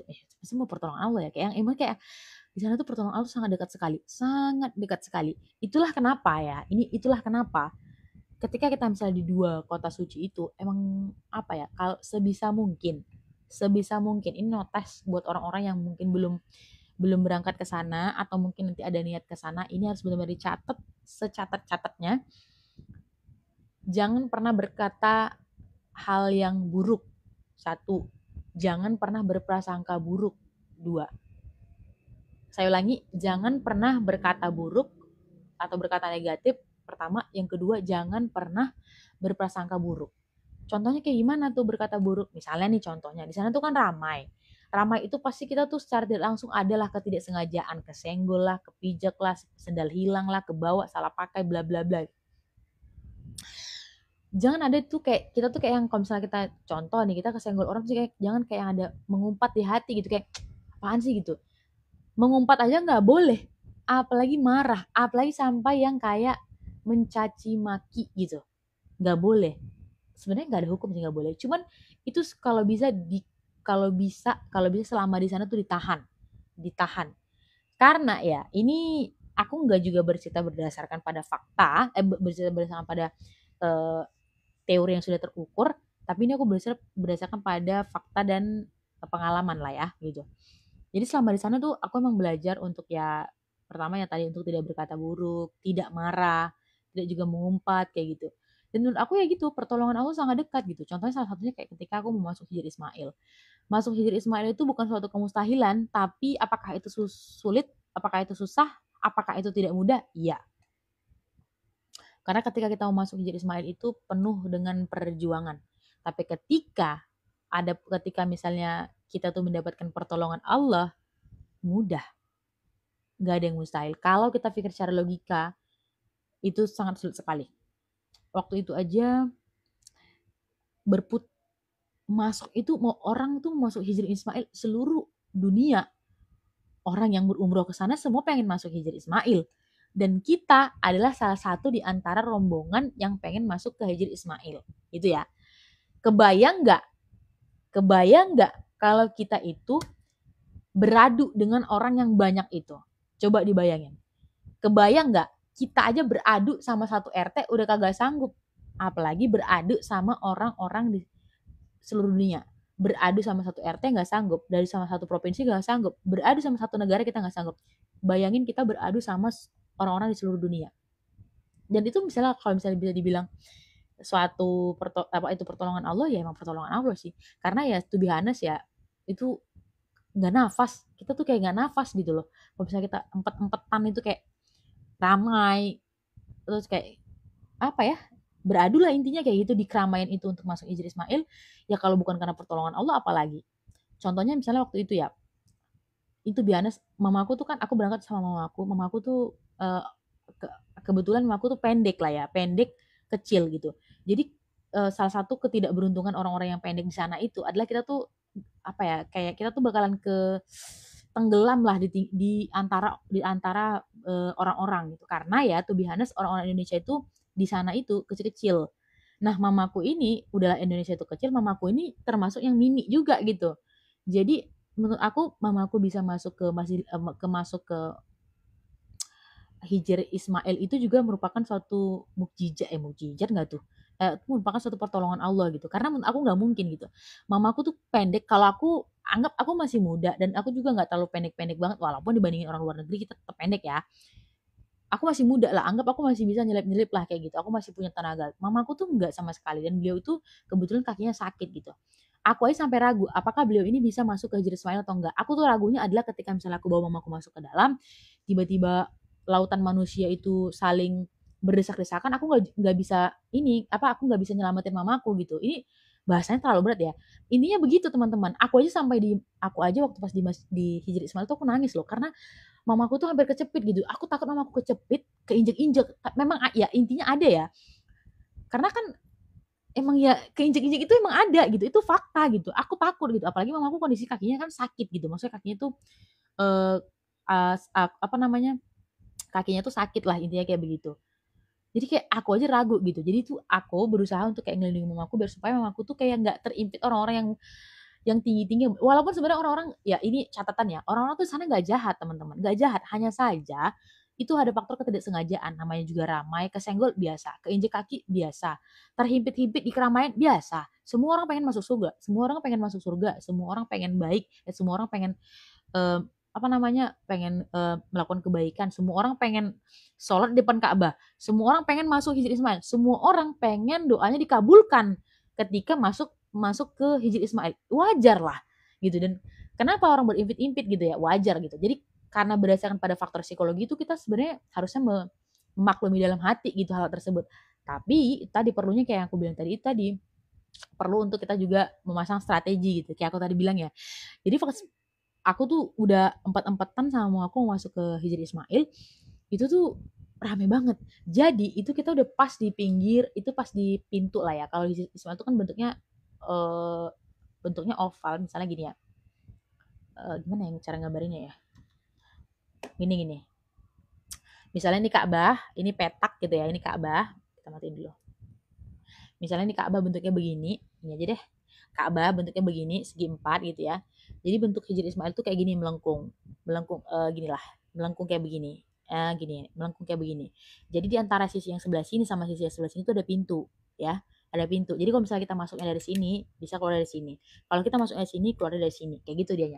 Nah, kita nggak tahu nih kapan pintu yang ini dibuka, kapan pintu ini yang dibuka. Biasanya kan kalau misalnya kita cari-cari internet, kapan pintu Hijri Ismail dibuka, pukul segini, pukul segini. No, nggak ada jam yang valid pintu itu kapan dibuka. Percayalah. Karena saya udah beberapa kali mencoba. Percayalah. Saya udah coba cari-cari di semua platform internet kayak gitulah berdasarkan pada pengalaman-pengalaman yang mereka bilang habis Isya dibuka, habis ini dibuka. Itu bukanlah informasi yang valid. Intinya pintu itu akan sewaktu-waktu dibuka sesuai dengan sesuai dengan askar yang bertugas di sana gitu. Intinya itu untung-untungan teman-teman, untung-untungan. Jadi kayak aku sendiri aja, aku beberapa kali datang ke sana dan itu emang nggak dibuka gitu. Memang kalau misalnya nggak dibuka ini gini ya, kan itu jadwal Hijri Ismail itu, misal Hijri Ismail itu, dia kan misalnya kayak kita gitu nggak sama gitu. Jadi kalau misalnya jadwalnya perempuan masuk, laki-laki ditutup. Kalau misalnya laki-laki masuk, perempuan kalau misalnya laki-laki masuk, perempuan ditutup gitu. Jadi dia tuh nggak empat-empatan laki-laki perempuan ya teman-teman ya. Jadi biasanya begini tuh. Biasanya kalau misalnya laki-laki masuk dari sini, laki-laki pada ngumpul sebelah sini, perempuan ngumpul sebelah sini. Nah, kita nggak tahu nih. Kita udah ngumpul-ngumpul nih. Cowok di sini ngumpul, laki-laki pada ngumpul di sini, perempuan pada ngumpul di sini. Kita nggak tahu siapa di antara kita yang berdua ini yang bakal dibuka pintunya, dibuka jadwalnya hari itu gitu. Jadi ya udah ditunggu aja gitu. Nah, to be honest nih, aku sendiri aja beberapa kali gitu. Aku beberapa kali cuman kayak aku tawaf, habis itu aku yang cuman misalnya kayak aku habis sholat gitu sembari aku menunggu pulang, aku nggak pulang, aku tawaf gitu, aku tawaf, habis itu kayak aku mana tahu ada rezeki bisa masuk Hijri Ismail gitu. Jadi ceritanya gini teman-teman. Waktu itu pertama, waktu pas aku umroh itu, pas aku umroh sama orang tua aku bawa dulu orang tua aku. Triknya begini, kalau misalnya kita umroh bareng orang tua lah ya, kita pertama selamatin dulu ibu kita gitu. Kalau aku tuh emang kayak yang pertama kali masuk Hijri Ismail itu emang aku niatnya untuk ini sih, mamaku dulu masuk kayak gitu. Jadi kayak yang itu tuh kayak mamaku bisa masuk aja, aku ngelindungi mamaku bisa masuk aja udah alhamdulillah kayak gitu. Walaupun alhamdulillahnya aku juga masuk ya teman-teman. Jadi satu tips ya, ketika kita misalnya masuk ke Hijri Ismail itu, kita udah masuk, itu jangan sia-siakan waktu, jangan kebanyakan bengong gitu. Langsung sholat, dan kalau bisa berdoa langsung di bawah talang air. Di bawah talang air namanya itu multazam. Di bawah talang air itu tempat yang paling mustajab untuk berdoa ya, teman-teman ya. Makanya kenapa, dan faktanya banyak orang yang tidak tahu. Banyak orang yang tidak tahu bahwa talang air itu adalah tempat mustajab untuk berdoa. Aku kasih tahu ya. Orang-orang tuh kadang-kadang masuk Hijri Ismail tuh ya udah masuk aja, mereka masuk nangis-nangis, berdoa, sholat gitu. Oke, kalau bisa kita masuk, kita sholatlah di bawah talang air itu. Kalau bisa memungkinkan ya, tapi itu tergantung dengan niat ya. Mudah-mudahan Allah beri kita Allah beri kita pertolongan gitu ya. Masuk, sholat, berdoa di bawah talang air itu. Jadi kayak benar-benar talang air itu kayak itu pas di tengah-tengah loh teman-teman. Jadi kayak misalnya kayak gimana ya, kayak yang misalnya ini Ka'bah, terus dia di tengah-tengah sebelah sini. Jadi ini misalnya Hijri Ismail gini ya, Hijri Ismail bentuknya melengkung, dia tengah-tengah sini. Kalian lihat aja di atas tuh ada talang air, dia terbuat dari emas. Kalian lihat aja di atas, lihat ke atas mendongak, pas di bawahnya itu adalah tempat mustajab untuk berdoa. Nah, gitu ya teman-teman. Dan ini banyak orang yang tidak tahu. Ini banyak orang yang tidak tahu. Kenapa aku bisa bilang begitu? Karena faktanya pas aku masuk beberapa kali itu, orang masuk, pokoknya mereka ketika masuk tuh cuma masuk, sholat, berdoa, nangis-nangis gitu. Walaupun sebenarnya nggak apa-apa juga ya, walaupun di Hijri Ismail pun sudah salah satu mustajab untuk berdoa, tapi yang lebih mustajab lagi tuh di bawah talang air gitu. Dan itu aku lihat orang nggak terlalu banyak yang memperhatikan talang air itu gitu. Dan aku habis sholat itu emang aku benar-benar perhatiin. Begitu aku masuk, langsung aku cari tuh, aku sholat di bawah talang air gitu. Walaupun sebenarnya desak-desakan ya, pastilah. Kita sholat, kepala kita dilangkai, udah pasti. Terus kayak kita sholat tuh digeser-geser, udah pasti gitu ya teman-teman. Jadi kayak emang mental kita tuh harus siap, mental dan fisik kita tuh harus siap gitu ya teman-teman. Nah, balik lagi ke cerita aku yang tadi, waktu pertama kali aku masuk ke Hijri Ismail itu, aku niatnya adalah untuk minimal mamaku masuk dulu gitu. Jadi alhamdulillah tuh mamaku masuk. Ini cerita unik ya teman-teman. Jadi mamaku sempat kejepit di pintu masuknya itu. Jadi aku tuh kita tuh udah mipir-mipir lah di samping pintu ini tadi nih, pintu Hijri Ismail. Udah mipir-mipir, kayak ibaratkan gini nih, Hijri Ismail tuh kan pakai batu ya, iya pakai batu yang melengkung. Jadi kita tuh aku dan mamaku tuh dari pinggir gini, dia pinggir banget. Ketika pintunya dibuka, kita tuh emang orang paling depan yang bakal masuk gitulah ceritanya gitu ya. Jadi waktu itu teman-teman, karena kita paling depan, mamaku paling depan dan aku jagain dari belakang gini ya. Aku jagain dari belakang. Waktu itu karena kita paling depan, orang-orang yang dari belakang karena tahu pintu yang mau dibuka, mereka mendesak semua. Jadi kayak kalian kebayang nggak sih kayak perut apa kayak kita tuh ketekan sama kita tuh apa ya bahasanya ya, kita tuh ke ini kedorong-dorong orang gitu kayak jadi pas itu waktu itu ini ya pembatasnya itu pintu itu segini pembatasnya segini aku sih ya segini aku itu aku emang bener-bener menahan napas karena orang-orang di belakang tuh berdesakan mau masuk semuanya kayak yang bur gitu kayak yang masya Allah gitu dan aku tuh nangis tahu nggak aku tuh nangis karena aku jadi mama aku tuh pas pintu itu betul dibuka mama aku tuh nyangkut nyangkut karena mama aku kecil kan mama aku tuh kecil pendek jadi kayak nyangkut sama orang-orang yang masuk ini gitu orang-orang yang masuk ini ya aku tuh nangis gara-gara aku kira mamaku tuh nyangkut dan ketimpa keinjek-injek sama orang-orang aku nangis kayak mamaku gitu mamaku kayak gitu so, aku nggak sadar kalau mamaku tuh masih di situ gitu tapi aku udah nangis aja pokoknya aku takut lah waktu itu nggak tahu takut kenapa ya pokoknya aku takut mamaku tuh hilang di situ gitu di tengah lautan manusia gitu kan apalagi sampai keinjek-injek orang gitu sampai aku nangis gitu. Terus satu yang menjadikan aku tuh ketika mamaku nabok aku gini, pak gitu kayak, hei mama di sini nggak apa-apa gitu. Walaupun sebenarnya mamaku udah itu juga ya, udah keinjek-injek juga sebenarnya mamaku gitu. Cuman karena aku nangis, mungkin mamaku menguatkanku gitu. Jadi kayak aku ditabok gini sama mamaku, nggak apa-apa kata mamaku, nggak apa-apa bisa bisa kata mamaku itu. Kayak aku takut banget kehilangan mamaku di situ. Ya aku peluk mamaku kan, terus kayak ayo mak gitu kayak habis itu baru aku carilah mak di sini aku kayak cari tempat sholat yang kosong karena orang beradu masuk, Hijrisma tuh kecil, yang masuk itu banyak gitu. Yang mau masuk itu banyak. Disitulah kita berebut. Disitulah ujiannya tuh ada gitu. Jadi aku bilang, mau soal di sini mah. Jadi aku kayak awal-awal itu mama awal-awal tuh aku selamatin mamaku dulu. Aku cari talang airnya, mah di sini sholat mah aku bilang gitu. Walaupun tuh ada orang ya, tapi sampingnya kosong. Tapi orang tuh pada ke belakang gitu lah. Ke belakang yang penting mereka cari tempat yang kosong. Karena di depan itu penuh. Penuh orang pada mau menyentuhkan tangan ke Ka'bah. Nah sementara talang air itu pas di bawah itu gitu. Jadi aku tuh aku menyarankan mamaku tuh untuk sholatnya pas di situ gitu. Walaupun ya keinjek-injek sedikit, kesenggol-senggol kayak gitu. Ya itulah intinya begitulah. Intinya pas mau aku soto aku coba jagain lah mamaku kayak gitu. Dan alhamdulillah ala kulihal, alhamdulillah binikmati kita timu solihat. Alhamdulillah kita bisa gitu. Kita bisa sholat, kita bisa berdoa, terus kita juga bisa berdoa tepat di bawah talang air di bawah mutajam terus kita juga bisa menyentuh eh menyentuh Ka'bah gitu ya teman-teman banyak orang yang nangis di situ ya banyak orang yang menangis berdoa mungkin ya sedih juga haru mohon ampun sama Allah di situ kita alhamdulillah bisa dan itu lama nah aku kasih salah satu tips and trick ya teman-teman buat yang pengen lama di sana bentar ini kayaknya aku live sampai jam 10 aja ya teman-teman ya aku 20 menit lagi end live ya. Jadi ini salah satu tips ya buat teman-teman yang juga ada rencana buat umroh, yang terutama yang pengen masuk Hijri Ismail. Salah satu tipsnya adalah teman-teman, itu kalau misalnya kita masuk Hijri Ismail, kita tuh cuma dikasih waktu itu cepat. Kayak kita tuh masuk, habis itu udah diusir-usir lagi gitu. Masuk diusir-usir lagi gitu. Caranya adalah begini, teman-teman. Ini udah aku praktekkan dan itu berhasil. Caranya adalah, misalnya ketika kita awalnya, misalnya kita masuk nih,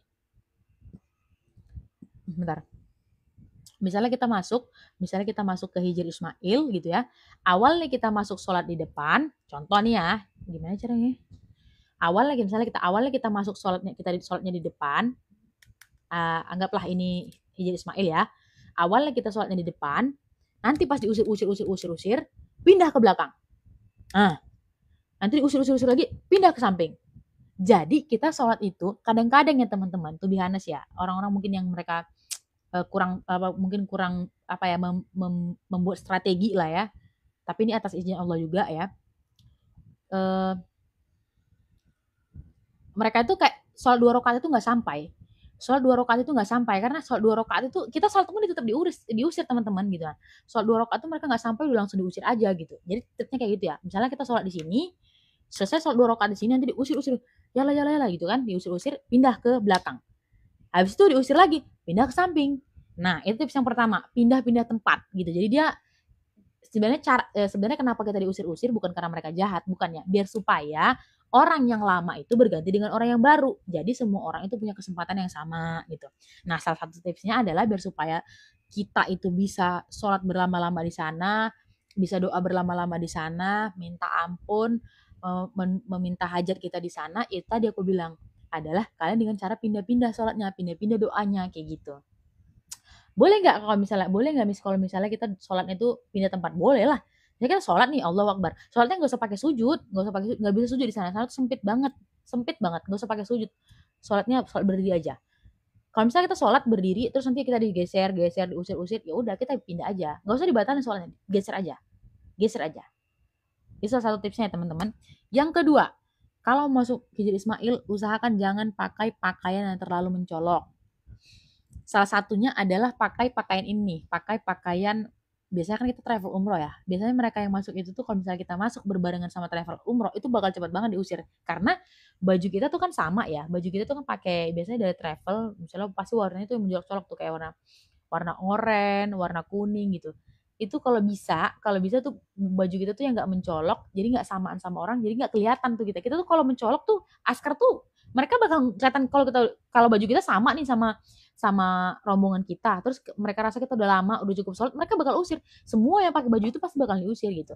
Nah, salah satu tipsnya tuh teman-teman, itu tadi aku bilang, kalau bisa sih nggak usah apa ya, kalau bisa pakai baju yang jangan mencolok. Kalau bisa jangan pakai baju mencolok.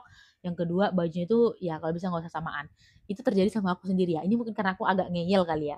Jadi teman-teman waktu itu kita tuh masuknya pertama ya, kita masuk itu aku sendiri secara pribadi aku memisahkan diri dari rombongan. Mungkin pertama bukan karena ngeyel atau kayak gimana, karena alasannya adalah mamaku tuh kurang sehat yang pertama, yang kedua ya tadi sih aku kalau misalnya aku melihat baju rombonganku itu terlalu mencolok gitu, terlalu mencolok gitu. Jadi aku lihat ini gak bakal bisa lama-lama nih. Jadi aku misalkan dari rombongan, aku jadi aku sama mamaku tuh pergi masuk ke Hijr Ismailnya itu nggak bareng sama rombongan. Kita pergi sendiri aja gitu di jadwal yang kita kita mau aja kayak gitu. Salah satunya itu sih. Dan kalau misal tapi ini nggak aku saranin buat teman-teman yang nggak ini ya, yang nggak tahu ya maksudnya kayak gimana sih ngomongnya, kadang banyak juga sih orang-orang yang dia tuh nggak tahu pintu masuk dan pintu keluar, ujung-ujungnya dikesasar gitu. Kalau aku karena kebetulan aku sebenarnya aku nggak tahu juga, cuman karena aku tuh memasang strategi, aku juga nggak inget sih sebenarnya. Sebenarnya kalau misalnya kita udah masuk di pelataran Ka'bah, kita tuh nggak tahu kita masuk ke pintu pintu berapa, kita nggak tahu utara selatan mana gitu. Susah untuk mengenalinya. Intinya yang perlu kita ingat adalah dari mana kita pintu masuk, dari situ kita pintu keluar. Mana kita masuk, situ keluar. Mana kita masuk, pintu keluar. Masuk kita dari misalnya kita masuk dari pintu 138, ya keluarnya dari salah bentar. Maaf. Kalau misalnya kita masuk dari pintu 19, ya keluarnya dari pintu 19. Kalau misalnya kita masuk dari King nama pintunya kan nama-nama ini ya, nama-nama raja ya. Misalnya kita masuk dari pintu King Pahat Gate. Nah, kita keluar dari situ lagi. Misalnya kita masuk dari pintu King Abdul Aziz Gate, ya kita keluar dari situ lagi gitu. Itu udah jamin 100% gak bakal kesasar lah. Itu tips yang paling ampuh. Itu kan kebanyakan masalah orang-orang, terutama orang-orang yang umroh dan baru pertama kali ke Masjidil Haram itu adalah mereka kesasar kan kayak gitu. Tadi pokoknya dari mana kita masuk, dari situ kita keluar. Masuk dari pintu 19, keluar dari pintu 19. Nah, to be honest, pintu di Masjidil Haram itu kan ada banyak. Pertama pintu pintu pelataran masjid. Ingat, ada pintu pelataran masjid, ada pintu pelataran Ka'bah. Pintu pelataran masjid ditandai dengan nomor 1 sampai dengan pokoknya dia tuh nomor 1 pokoknya sampai belasan lah, aku lupa, atau sampai 20-an juga nggak tahu. Aku soalnya ingatnya pintu 19. Pintu pelataran masjid itu pakai angka, sementara pintu pelataran Ka'bah itu nama.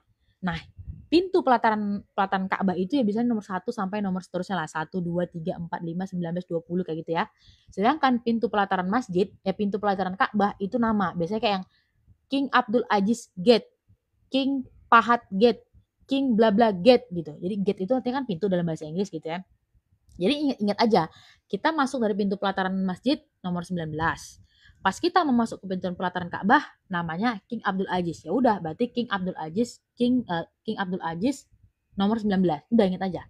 Jadi kalau kita udah selesai, misalnya kita udah selesai sholat, kita mau keluar kembali ke hotel, kalau kita masuk dari King Abdul Aziz Gate, keluar dari pintu King Abdul Aziz Gate. Kalau lu masuk dari King Abdul Aziz Gate, keluar dari King Pahat Gate, itu antara utara dan selatan, udah jauh. Ujung-ujungnya hotel lo di sono, lu baliknya ke sono, kesasar dong. Lu muter-muter Ka'bah udah capek seharian. Masjidil Haram itu nggak kecil. Masjidil Haram tuh luas. Kalau kita mau mengelilinginya, menyusuri seluruh tempatnya, setiap sudutnya, 1 hari nggak cukup. Jadi salah satunya untuk menghemat energi ya teman-teman, itu tadi mengingat jangan sampai kesasar. Kemudian yang kedua, jalan dari Makkah jalan dari hotel ke Masjidil Haram itu juga udah sangat melelahkan ya teman-teman. Jadi energi kita di sana tuh cukup diuji di situ. Energi dan fisik kita cukup diuji. Jadi emang benar-benar harus hemat energi. Lain lagi ceritanya kalau misalnya lu kesasar. Kalau misalnya lu kesasar udah pasti capek. Kalau udah pasti capek, ntar mau sholat isya, mau sholat subuhnya kaki pegel-pegel, badan kecapean. Sholat subuh pun bangunnya harus cepet. Bangunnya sholat subuhnya jam 5. Misalnya kita sholat subuh di sini jam 5. Di sono sholat subuhnya jam 5, bangun harus jam 3. Kenapa? Kalau lu datang jam 4, masjid sudah penuh, pintu pelataran Ka'bah sudah ditutup gitu. Sementara kita berlomba-lomba kan pengen sholat di depan Ka'bah yang menghadap dengan Ka'bah. Gitu teman-teman. Apalagi ya? Oh, kita menyambung dari tadi yang cerita tentang Hijri Ismail. Pertama, ketika aku masuk Hijri Ismail, aku masuk sama orang tua aku. Yang kedua, itu aku masuk sendiri. Jadi aku tuh kayak aku tuh karena mengingat orang tuaku orang tuaku kakinya kurang sehat, jadi tuh aku jarang banget kita tuh jarang banget bareng sama rombongan travel karena ya itu tadi lah mamaku agak lambat gitu ya, dan aku kalau misalnya bareng sama mereka juga pasti bakalan ketinggalan. Jadi kita ya udah kita pergi sendiri aja gitu, pergi sendiri nanti pulangnya juga sendiri. Ya alhamdulillahnya inget inget pintu lah ya, inget pintu inget jalan gitu ya, inget pintu inget jalan pulang ke hotel kayak gitu ya. Nah, yang keduanya itu kalau nggak salah pagi, itu aku mencoba-coba tuh. Aku sengaja datang pagi. Aku skip sarapan. Jadi emang sebenarnya harus ada yang korbankan sih. Waktu itu juga kita sengaja nggak apa-apa deh, nggak sholat, apa sih nggak apa-apa sih agak terlambat makan malam gitu. Yang penting kita bisa nih ada kesempatan buat masuk Hijri Ismail. Waktu itu aku skip sarapan pagi. Aku skip sarapan pagi karena di pagi itu uh, alhamdulillahnya di pagi itu pelataran Ka'bah itu sepi, lumayan sepi ya, garis bawah lumayan sepi. Tapi apakah di situ masih berada juga untuk masuk Hijri Ismail? Tentu, semua orang mau masuk ke Hijri Ismail gitu. Habis itu aku coba masuk ke sana, aku coba tawaf, aku coba tawaf.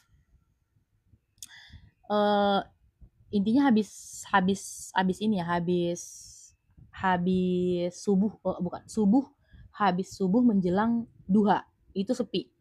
Aku coba tawaf itu lumayan lumayan sepi. Nah, coba-coba aja. Tapi kan aku bilang tadi ya, nggak juga bisa dipastikan kalau waktu itu jadwalnya dibuka buat perempuan.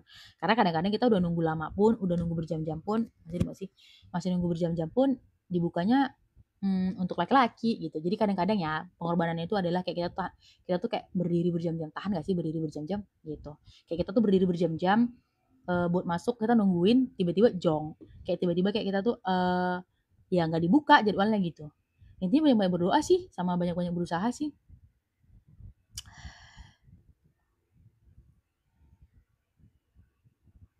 Gitu teman-teman. Ini aku udah kebanyakan cerita. Ini aku live-nya cuma sampai jam 10 ya, teman-teman. Cuma sampai jam 10, 9 menit lagi aku close. Jadi kalau misalnya teman-teman mau masuk gitu ya ke Hijri Ismail gitu ya. Terus kayak yang aku bilang tadi tempat-tempat saja buat berdoa, ya buat niat, pasang niat sejak dari sebelum kita berangkat jauh-jauh hari. Pasang niat. Kalau bisa ditulis sih doa yang spesifik. Karena gini ya teman-teman, to be honest, orang-orang yang masuk ke dalam uh, Hijri Ismail itu mereka nggak, biasanya aku perhatiin mereka tuh mereka tuh kebanyakan sholat berdoa nangis gitu. Aku sendiri aku nggak tahu ya ini, tapi aku ada juga beberapa, cuman beberapa nggak semua. Aku lihat orang itu yang mereka bawa catatan. Nah aku sendiri, aku tuh tipe orang yang lupa ya, aku lupa gitu, apalagi di saat yang hektik dan ramai kayak gitu, otak saya nggak fokus gitu. Jadi saya tuh kayak aku tuh sengaja bawa catatan, aku tulis dua-dua spesifik. Habis itu pas yang aku bilang tadi di bawah talang air itu, aku baca doanya. Jadi kayak kadang-kadang kan kita kalau ramai terdesak-desak kita tuh nggak fokus kan. Jadi aku emang sengaja bawa catatan doa-doa yang aku mau list gitu ya. Aku bawa, aku catat. Habis itu pas pas banget di depan Ka'bah, di bawah talang air, itu aku buka bukunya tuh, aku kebetulan inget ya, itu aku buka catatan, bukan buku kebesaran, aku bawa catatannya. Terus aku buka di situ, terus aku berdoa di bawah tangan. Ya Allah ini 1, 2, 3, 4. Jadi kayak aku berdoa di situ, kayak satu, ya Allah doaku yang pertama ini. Jadi aku nggak lupa. Kadang-kadang kan kita lupa ya, namanya juga manusia ya. Aku nggak lupa. So aku baca doaku di situ. Pokoknya doa-doa yang aku pengen panjatin sejak sebelum berangkat dari Indonesia. aku baca di sana. Dan itu juga aku baca di Raudhoh. Gitu ya teman-teman. Salah satu tipsnya sebegitu. Aduh, aku udah capek banget nih. Kayaknya live-nya kita end ya guys. 7 menit lagi kayaknya udah deh. Thank you yang udah bergabung. Makasih banget, berat pembahasannya. Iya bang, berat pembahasannya. Makasih yang udah bergabung, makasih Bang Popo, teman-teman semuanya, makasih sudah mendengarkan celotehan saya. Kita sambung lagi live-nya besok. Aku insya Allah live setiap pukul 20, walaupun agak ngaret sedikit ya teman-teman. Thank you yang sudah bergabung. Assalamualaikum, mohon maaf apabila ada kesalahan kata. Assalamualaikum warahmatullahi wabarakatuh. Bye-bye.